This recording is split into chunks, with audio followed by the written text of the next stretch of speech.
Welcome back to another episode of the Radio Psychs, your premier podcast for insights into everything mental health. I'm Dr. Aaron Haddock. And I'm Dr. Rhonda Yu. We're psychologists who care about people and bringing science to practice. And we're so glad to have you join us. Please note that the information shared in this episode is solely intended for informational and entertainment purposes only and is not a substitute for professional medical or mental health advice, diagnosis, or treatment. Today's topic is self-care.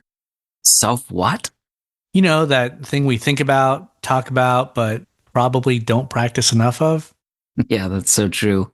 And spoiler alert, it's not just about spa days and aromatherapy candles, although I'm not knocking a good lavender moment.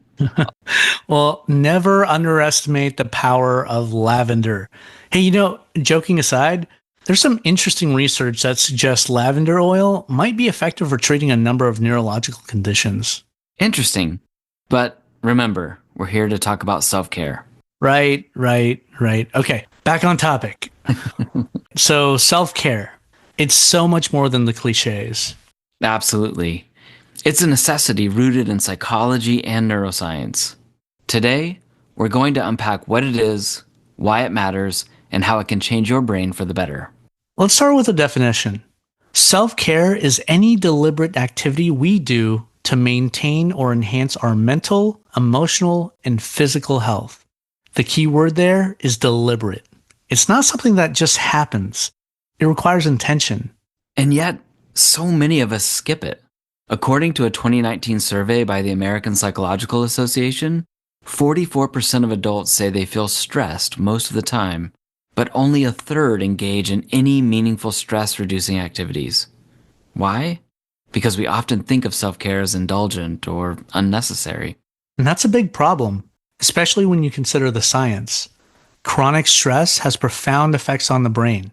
It can shrink the prefrontal cortex, the part of the brain responsible for decision-making and impulse control, and enlarge the amygdala, which processes fear and emotional responses. This makes it harder to manage stress over time. So, skipping self-care doesn't just hurt your mood. It actually changes the way your brain works. But here's a question, Rondi. Do you think the commercialization of self-care has made people more skeptical of its importance? To be frank, yeah. The wellness industry is worth over $4 trillion globally. So it's easy to see why people might be cynical. When self-care is marketed as luxury yoga retreats or $100 face creams, it feels a little out of reach, doesn't it?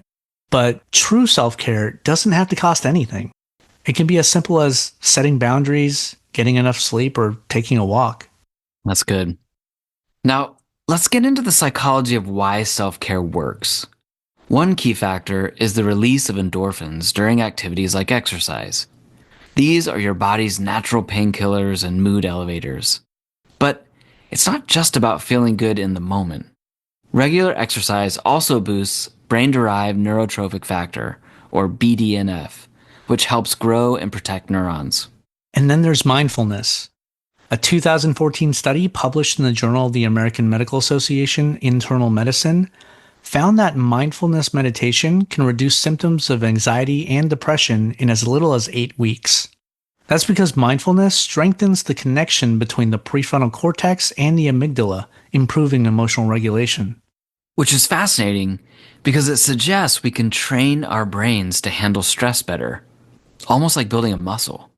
But is self-care ever a slippery slope into avoidance? It can be. I mean, if someone uses self-care as an excuse to avoid responsibilities, then it stops being helpful. True self-care should recharge you, not distract you. So it's about balance, knowing when to rest and when to push forward. And speaking of balance, let's share some practical ways for us to integrate self-care into our busy lives. And let's keep it simple.